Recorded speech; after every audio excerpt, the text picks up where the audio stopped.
How are you, Ari? Uh, I'm well. How are you? I'm very well, thanks. I just saw your film today. So it's fresh and bubbling and kind of, yeah, it's almost revealing itself minute by minute. And I keep thinking of things and I can't wait to see it again, to be honest, just to kind of dive deeper into it, I think, in a way. But huge congratulations. Thank you. Thanks very much. It's and I know that it's been or elements of it have been something that have been with you for a while. A kind of, a version of this story is something that you wanted to tell way back at the start, if that's right. And it's, and then it's obviously taken slightly different form to tell it in its form in the way that you've told Eddington now for us. Yeah, well, I guess its first iteration had very little to do with the film that is out now. But I grew up in New Mexico. I'm from New Mexico, and I always wanted to make a movie that was set there.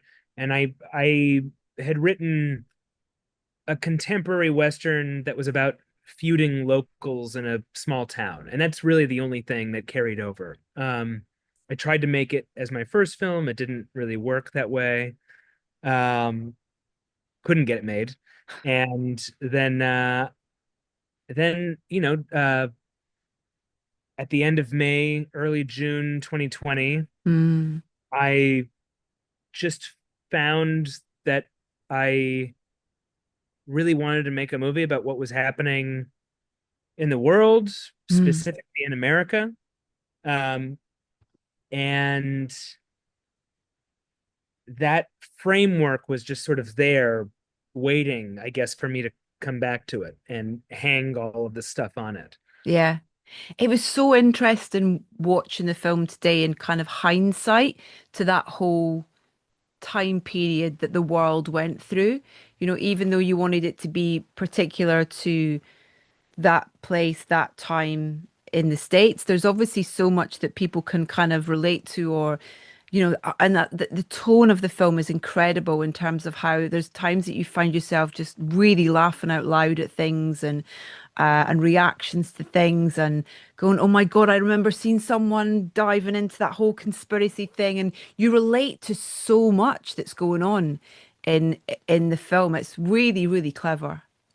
Oh, well, thank you. I mean, it was important to me that the film uh not just like reflect the absurdity of the moment, but really actually be kind of possessed by it. And Yeah. so it's it it's it should be funny, Yeah.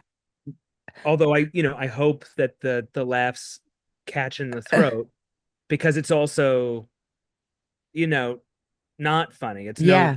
It's what it's scary, talking it's about. tragic, it's all those things as well. Absolutely. Yeah, what it's talking about is no laughing matter, but it is but I think that's the insidious thing about this moment is that um it's horrible and dangerous and catastrophic and scary, Mm. and yet at the same time uh it's everything is sort of impossible to take seriously and absurd and ridiculous, and so it's just a a very very uh difficult moment to get your hands around, especially because nothing lasts, nothing sticks. Everybody is talking about everything all the Yeah. time. That's what I feel like you've captured so brilliantly is that there's almost it is almost that kind of thing where if you glance at any kind of social media site and you say you flick through half a dozen stories, they could cover half a dozen subject matters that go from there to there to there to there and everything in between. That the seriousness of them, how they can affect culture, race, so many areas of life. And you've managed, I feel, to kind of capture that in the film in a way that all these kind of different characters are so almost kind of driven by a moment or a reaction or something they think they are kind of passionate about or believe in, don't know how to react to it. It's just so, yeah, it's amazing how you make us think about so many different things in the way that these characters react to all those different things. It's brilliant. Oh, thank you. Yeah, all the characters are sort of uh they're all siloed off from each other and they're living in these bubbles of certainty, uh the way that we all are. Yeah. And and they're all kind of gripped by this dread and this feeling that something is really terribly wrong, but none of them agree on what that thing Mm. is. They're all looking at the world through different windows, and Yeah. yeah. Yeah. Um, Music. I want to talk to you about, I mean, the idea that we could talk about your films and your clear kind of like uh connection with music and how important music is in your filmmaking would be impossible in the time that we've got. But in this, it's there's some really lovely specific moments to talk about, and the score as a whole, I feel, has got a real kind of Hitchcockian kind of feel to it in a way, and those kind of, whether it's the wood sticks kind of sort of, that kind of rhythm that we hear from those, or the wind instruments, or the kind of almost real sort of Bernard Herrmann moments that kind of really go there with the kind of orchestra sound, or Katy Perry blasting from a scene. There's some really brilliant music moments. When does music come into your creative process, in terms of when you're writing the script? Are you thinking about music? Are you writing with music in mind? When is it starting to sort of form a kind of thought process for you with around the film and characters and narrative? Sometimes I'm thinking about music in the writing process. My first two films, that was definitely the case. I was listening to a lot of Colin Stetson when I was writing Hereditary, um, and this the same thing was the case for Midsommar. During the writing process, I was listening to the Hacks and Cloak, and so in both cases, I was able to end up working with those artists Yeah. on the scores for those films, um, which was really great. And I would say their music felt to me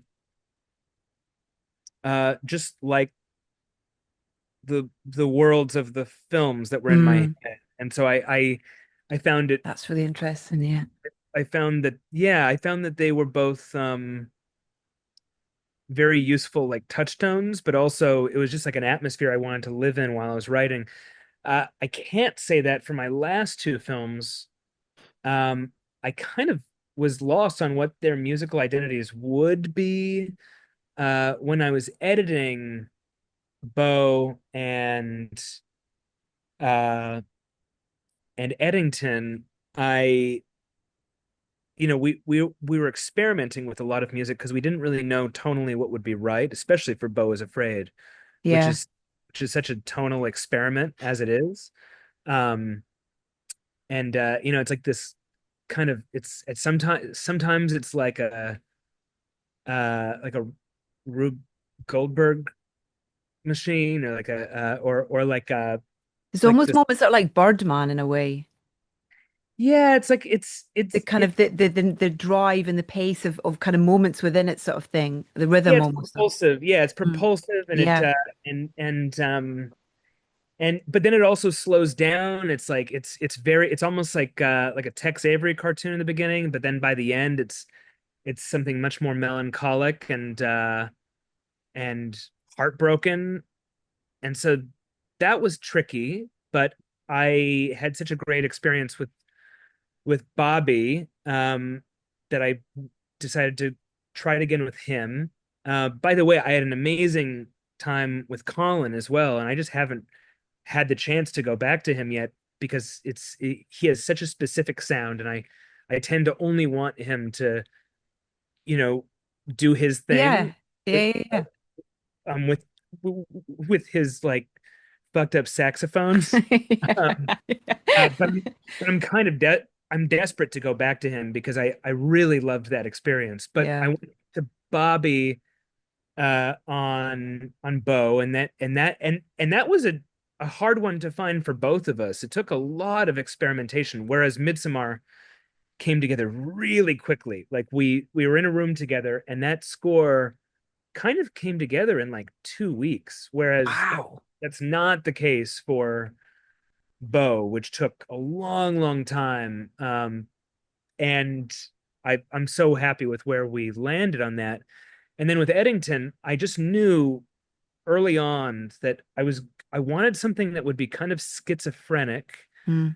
something that would be kind of classical and old fashioned, and then something that would almost be futuristic and uh kind of off, like and wrong feeling Hmm. and um and so the idea kind of came to have two composers working on it, which was a tricky thing to like mediate and figure out how to do that. And there are a lot of cues that there were like two versions of, and sometimes we Frankenstein them, but for the most Awesome.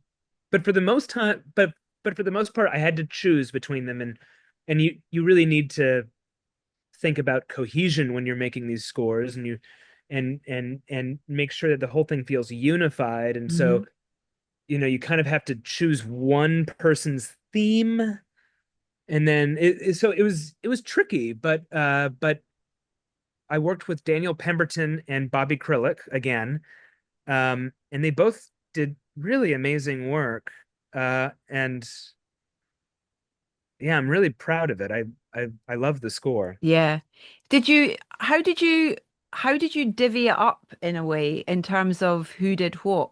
Or was it just, I don't know, because it's it's really interesting actually. I just spoke to David Fleming and John Murphy, who worked together but separately on the Superman score as well, in terms of having two composers on that. And I I didn't, watching the film today, I really try and kind of not cloud too much information going in to watch the film. I want to go into the theater and I want to experience it. So I'm like, I don't want to know who's done what sort of thing. So I didn't know going in to watch the film today that both Bobby and Daniel had done the scores. And so I would never have known that two different composers had worked on things, so so like when you're talking about the idea that making things cohesive and stuff, it absolutely kind of does. But like you say, there is a real journey with different elements of the score. And I'm just interested as to how you, yeah, how that worked and how you asked them to work on that, I guess. Well, they they worked separately, and I worked with both of them Hmm. a lot. So I was in the room with both of them for, I would say, a majority of the scoring process. And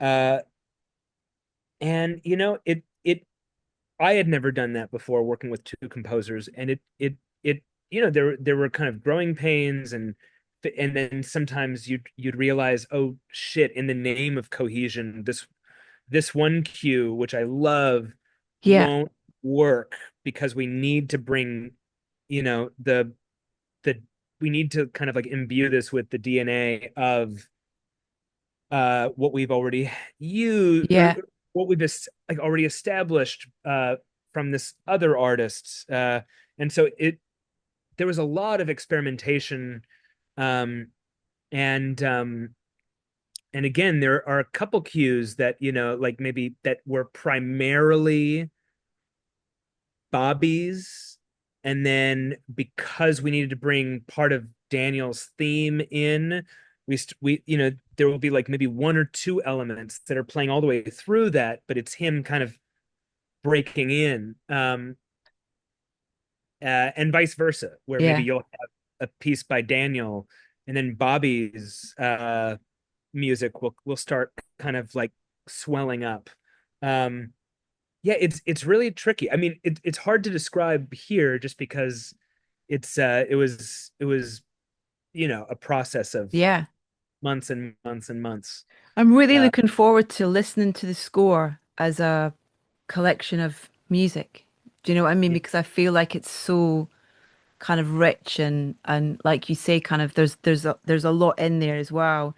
Um, I wanted to ask as well about thing. There are those kind of little moments that I mentioned, like even the Pedro's character's advert with the kind of the theme on that with the piano when he's got the little and it's just such a great little um it's I mean yeah that's kind of fun, you know, kind of within the film of going, okay, write me a really, you know, the kind of the idea of kind of go away and write me a really cheesy piano piece for an advert for Pedro's. That's a fun ask. Yeah. Yeah, no, it was a real joy.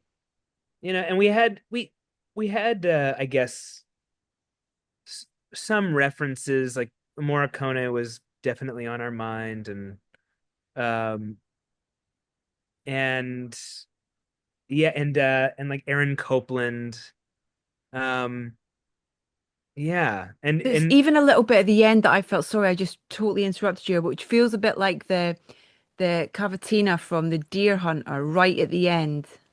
Is that a well fair? that's I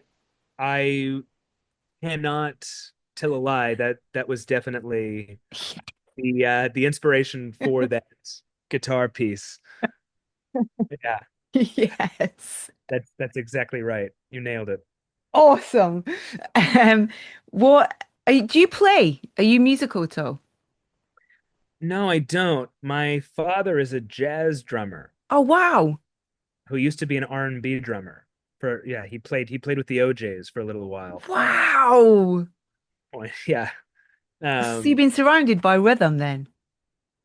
yeah. Yeah. And I guess that was like my rebellion that I never took up an instrument.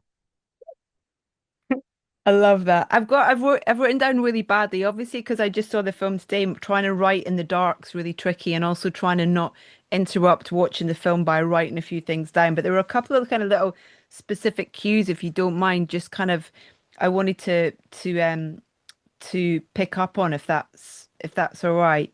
Um, when Emma's character leaves, that kind of this sort of stabbing kind of it's like you feel it, you feel that kind of that was like just really stood out for me as a kind of specific little cue. And I wondered if you specifically talking around that combination of writing music for characters and the emotion around those specific scenes as well, or the shift in the arc and the change in characters as well, and how the music either follows that or doesn't. Well, that was a very tricky scene, and I kept trying different things with both Bobby and Daniel for a while, and we could never get it right. Um, because you either like kind of you were you'd either be leaning too much on like the pathos there, and it became like treacly, Mm, or or I would have them do something kind of eerie and kind of discordant, and then it just became kind of weird and dark and it and kind of just oppressive. And so for a while we just kind of decided to have nothing there, which also just felt like not enough. It was either too much or not enough. And it was at the very end of the process that I reached out to Daniel and just said, can you just go to your piano and just like hit different keys like really hard? Like I just need piercing. Just let it ring out. Like let the yeah, just and then he sent me a bunch of different things to play with and yeah, and so that ended up being what felt right. Just this mm. feeling of like, Stab in the heart. she's leaving, like, and yeah, he's being stabbed in the heart. That's exactly right. It is those Uh, reverberations that you mention are so effective of letting the note hang. How it yeah. really kind of yeah, it's so really impactful. Um, stay cool, stay together, Q. Uh, Yeah, and the ring light, the ring light's just that's right. Where he goes into the yeah, he moved. Yeah, he's going into the eye of the storm, With a ring light. with a ring light as his weapon, and with a guy and his SWAT gear. Oh, Uh, it's like American yeah, footballer, but kind of like, oh, yeah, it's brilliant. that was fun. That that is one example of a Frankenstein that is mostly Bobby's music, but where Daniel's theme Mm. comes in on horns, and the idea was just it's they're cowboys that are like riding in to. I think what I said was they're catching wild horses. Yeah. But the idea was just they're there needs to be some sense of like adventure and danger here, and it's obviously there it the music is kind of used ironically. Mm. That's where the tone should that's one of the scenes where the tone is like the trickiest and where the tongue is in the cheek, Yeah. and you're really joined to the subjectivity of those officers, um well, deputies and sheriff rather. Yeah. The I mean the performances in the film are fantastic. Joaquin is just outstanding. I mean, Yeah, he's great. sometimes it's the scenes where it's just his physicality, and even after that scene where he goes into the Mexican restaurant to kind of, to do his presentation, and he just the way under his breath, he's kind of like, I was expecting a better turnout, kind of thing, that those kind of things, from that to the tenderness with Emma's character when they're in bed to that kind of final chase scene as well. It's just an actor given the opportunity to just do everything really in one role. I can't imagine how you shot that sort of end chase sequence, and that 360 where you go all the way around him, where Yeah. he's kind of, and that sound that I imagine that was a conversation in terms of what that kind of asthmatic, just being the adrenaline running, trying to breathe kind of thing. It's so effective in the theater where that's all you hear.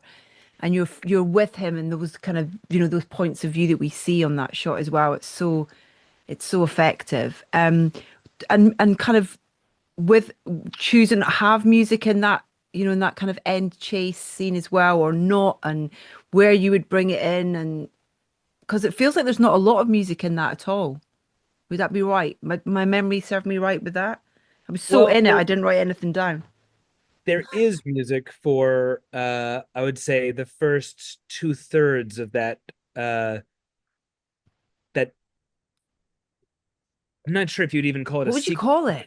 Well, it's multiple sequences, Mm, there's the scene in the desert with this is sort of a spoiler, but with the explosion, and then he goes home, and then there's the action scene that moves him down into the valley and up the yeah, hill, and then he's in town. And so if we're going to call that all kind of one, let's call it a string of sequences. yeah, um the last third of that has no music, and but there is pretty propulsive or at least ambient music, uh you know yeah, peppering mm, all of this all of it before mm, that.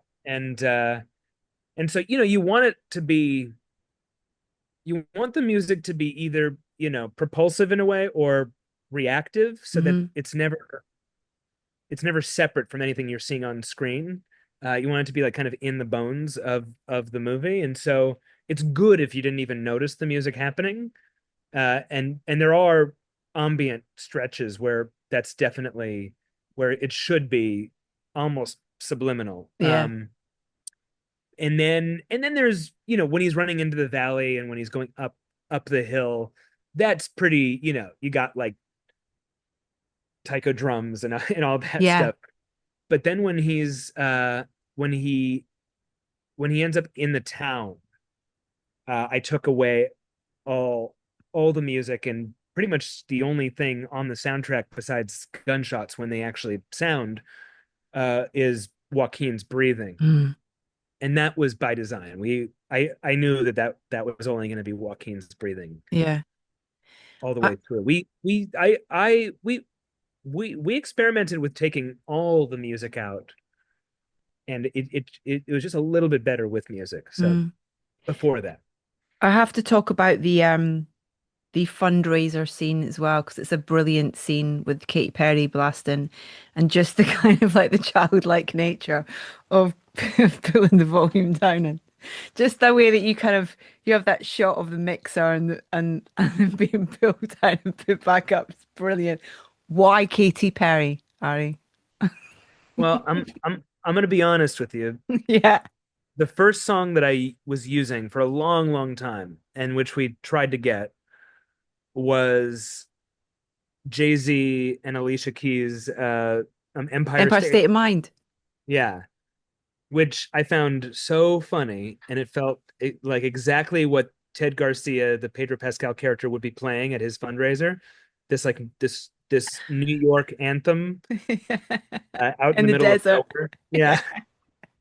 Which is like too old. It's like not it's like, even in, the the film is set 5 years ago, but even in 2020, that would have been just just the Yeah. wrong.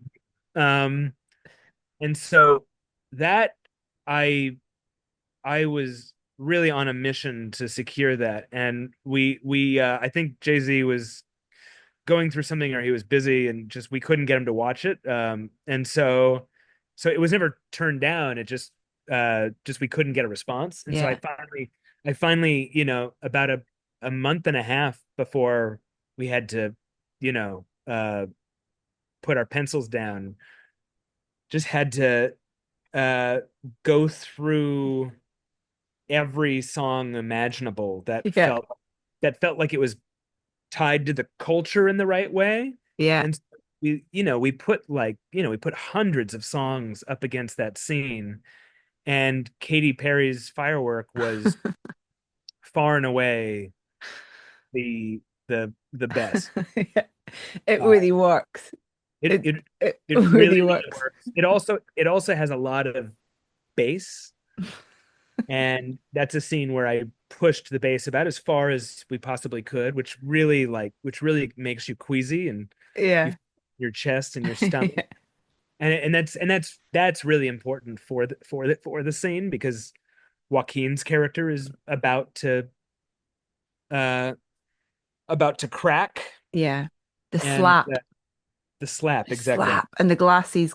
That's just his reaction and that's amazing. Yeah, and I feel like pushing that bass, and having feel kind of sick, Mm. because it's all just too much, puts you in his experience in a way that really works. Yeah. I'm really, really happy with that sequence. Yeah. Just before we run out of time, one of the many things I love about your films and how they make you feel is I think part of that is down to location as well and how it feels like you're really committed to taking us into the worlds and taking us so that we feel like we're there. So we feel the atmosphere, we feel the tension, we feel the emotion that's going on wherever we are. And that's, everything from, round that maypole or to the desert and, and even that scene in Bo's Afraid, when he's running into the grocery store, you're kind of like you feel like you're dodging all those kind of people and things as he's kind of doing that. Is that something that's incredibly important to you in terms of creating or having those locations that are as real and tangible for your cast as they are for you and your creatives? Yeah, yeah. I mean, absolutely. Production design is and costume design, all these things that amount to the texture of the film, and the they're they're everything. And but something like Beau is Afraid is a very different story, because that's an invented world, And so in that grocery store and all over that neighborhood or wherever we are in the film, everything you see is made up, including the products on the shelves. Mm. The water that he's going into that grocery store for, like that, we we we we made that brand of water. Yeah. Um, Whereas, and the movie posters, there's so many movie posters in Beau is Afraid, or Yeah. all the shops in that neighborhood have veneers that we made up for that world. Eddington was meant to really feel like New Mexico. And so a lot of, first of all, it's the first film I've ever shot that is all on location. Wow. There are a few buildings that we had to completely redo, like the sheriff's office and Ted's bar, but otherwise, we were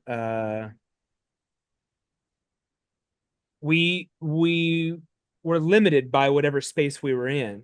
And I'm somebody who really likes to build sets on stages, and it gives me a lot of freedom, and that's something that I didn't have here, which was really good for this film.